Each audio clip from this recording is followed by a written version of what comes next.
it's not just me that's experiencing a spiritual awakening across the world. There appears to be a return to religion. Now, I've made my personal opinion clear, and I will elucidate, illuminate, espouse, expound, proselytize on that further in a moment. But I will say that there are a lot of people that are joining other faiths as well. And I personally do not feel that I can do anything other than speak for myself. And obviously, if you were asking me for my personal recommendation, I could only use my personal experience as the basis for a personal recommendation. But across the world, this seems to me like a time where a set of values not derived from the materialist culture are becoming increasingly relevant. When you look at that ghoulish gala that was the White House press correspondents' dinner, it's pretty obvious that we are a rudderless society, damned and doomed. Obviously, I've been through a lot of things personally. I know you've been through a lot of things personally too. But for me, I've reached the point where the figure, the personage, the presence of Christ became overwhelming, unavoidable, welcome, necessary. Like, suffering is not fun, is it? You know what it is to suffer, right? You know what it is to lose people. You know what it is to be attacked. You know what it is to be persecuted. You know what it is to sometimes feel the actual presence of evil in your life. Where do you turn to? Where do you turn to in those moments? Well, a lot of people across the world are turning to religion. Were you struck by the stories about Bishop Marmari Emmanuel? He's returned to work after surviving stabbing. This is from Avi Yemeni. A little post on him returning, and indeed still saying that he is against censorship. There's been some reports on me getting baptized. Now, obviously someone like me who's for a long time was associated with, I don't know, a decadent, hedonistic Hollywood lifestyle.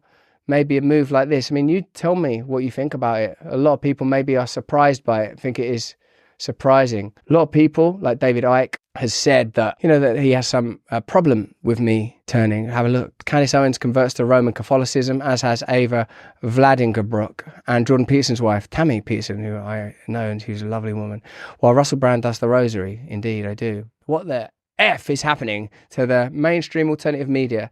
Now, like, me, I've known about David Icke and known David Icke a long time, and I admire David Icke, and I can't wait to have another conversation with him specifically about this, because David Icke has contributed some important ideas and themes to the conversation of, well, whether you call it awakening or anti-establishment, whatever you call it, he's really participated, and he's the OG, is he?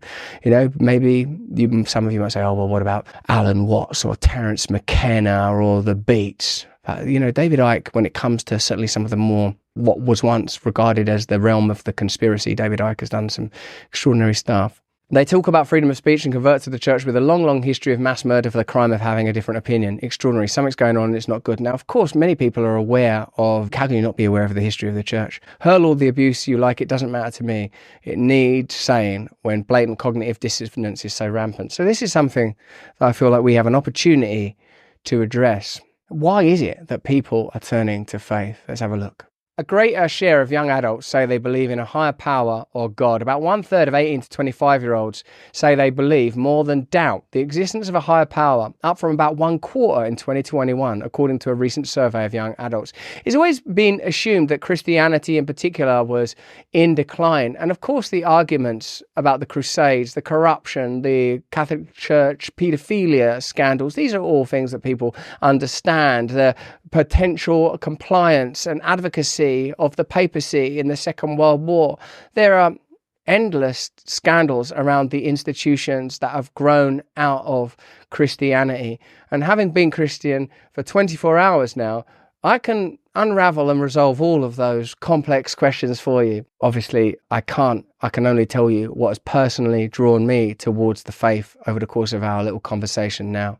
But it's interesting to me that people en masse, in particular young people, are recognizing that the material world that I sought to find solace and comfort in is no longer serving that function for many young people. That's extraordinary, isn't it? People are waking up. People are realizing it doesn't work. It isn't going to work. When I was a kid, I was thinking, yeah, hedonism, excitement, glory, as well as being sort of scarred with a pretty painful addiction and an emptiness. But I've heard a lot of Christians say that that is almost a defining attribute, that we need a direct relationship with Christ, and without that relationship we will feel hollow and empty and bereaved.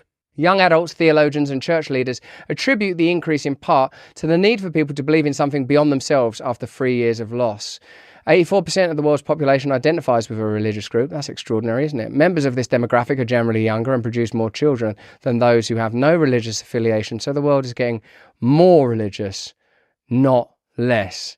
Thank God for our commercial partners. They make our life better, and particularly in the case of True Lean's Everyday Wellness, which is an all-natural 9-in-1 powder that boosts immune health, reduces inflammation, promotes gut health, including vitamin C, vitamin D, vitamin B12, zinc, turmeric, and echinacea. It's a potion of pure wonder. Everyday wellness, backed by science, inspired by Mother Nature herself. All you got to do is stir these sachets into water and enjoy. Unless you've got one of these glorious big bags. Look, this is like the parent. There it's sort of like cells that are within it. There it's infants, it's tadpoles, as it were. Control your health without prescription. Take that, Big Pharma. I'm feeling better already, and I can just feel Pfizer's stock price plummeting. Spicy citrus tastes like sipping on sunshine. Let me have a sip of that sunshine.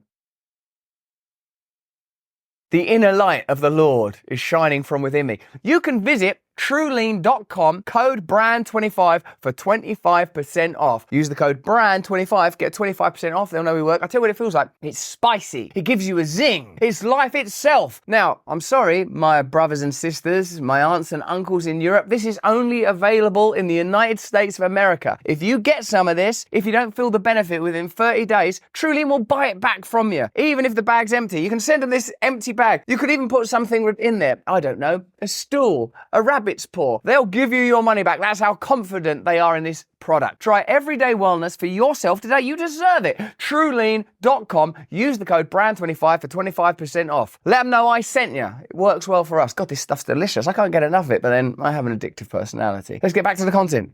Of course, the key idea that we have to address, or certainly one of them, is the idea of hypocrisy, and indeed the idea that religion causes wars. These are central to the arguments of atheists like Christopher Hitchens or Richard Dawkins or Daniel Dennett or Sam Harris, that religion as an ideology, with the various religions, but that they often focus on Islam, I suppose, facilitates violence and death and war. And to get caught in that paradigm is interesting, because you have to, I suppose, ignore the endless current secular wars. The Middle Eastern conflicts, are they underwritten by theology or by territory and resource?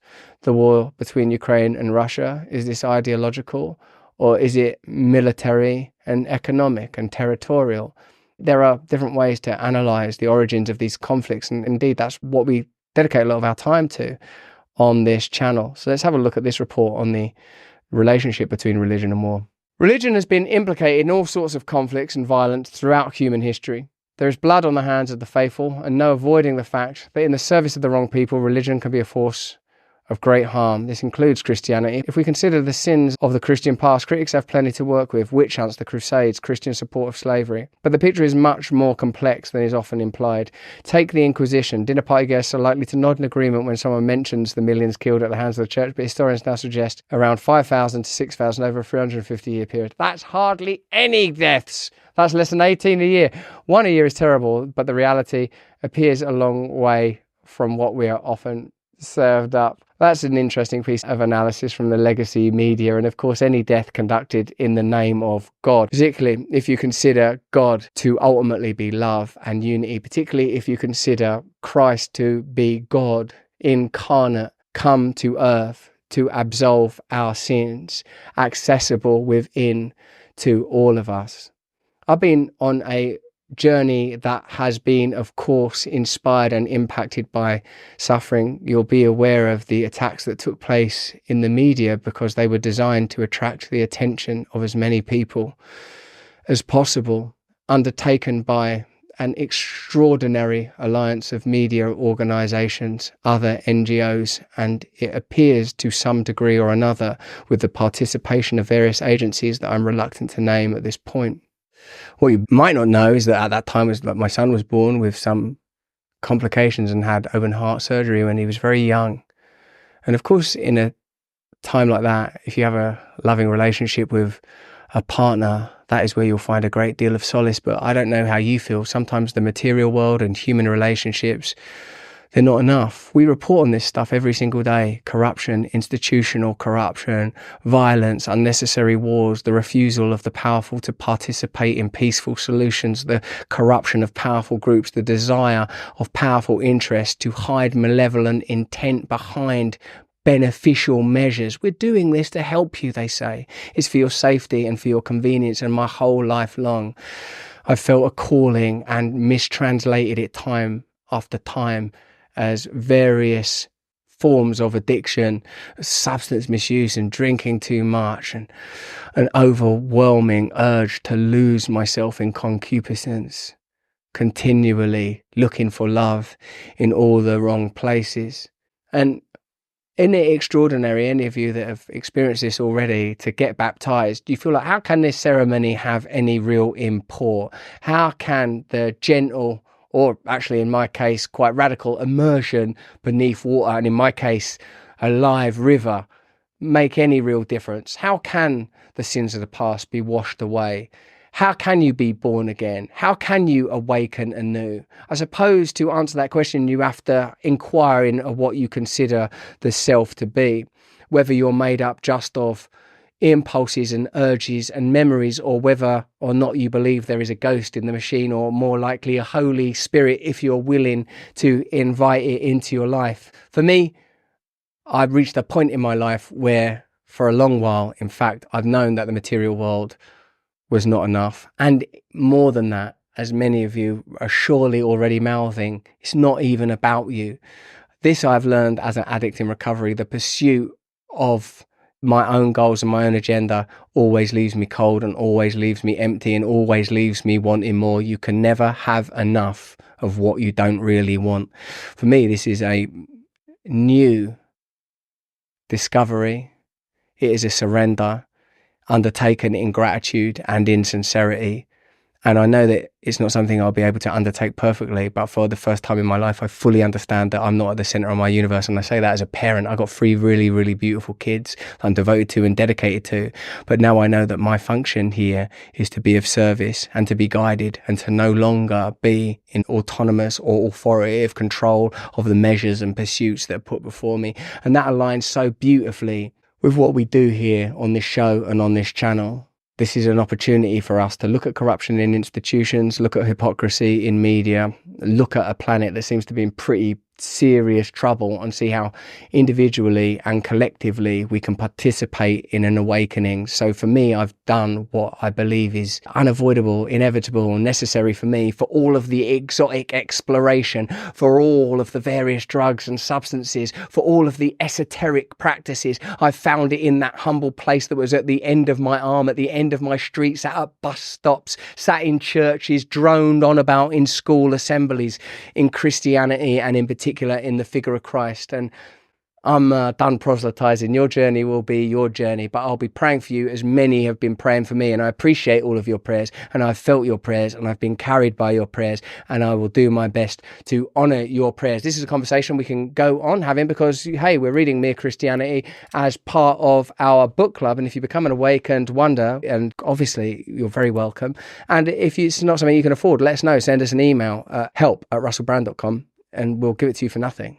It's about more than money for us. We need to run this institution. We need to run this business. We need to grow this movement. But if you want to join us, you're very welcome to join us. We meditate every week. We're reading every week. You can join us for guests, and we make videos every single week. In fact, that's a menu of what's coming up. Use the code I surrender. You can join us. You're very welcome, but I understand you have a lot of priorities and a lot of demands on your time. Until next time, if you can, stay free. Hey, thanks for watching. If you want to see more uncensored content where free speech can flourish, join our live stream. Click the link right here to watch the next video if you want to, or become a member of a growing movement. Download the Rumble app and you'll be informed every time we make a new piece of content. Stay free.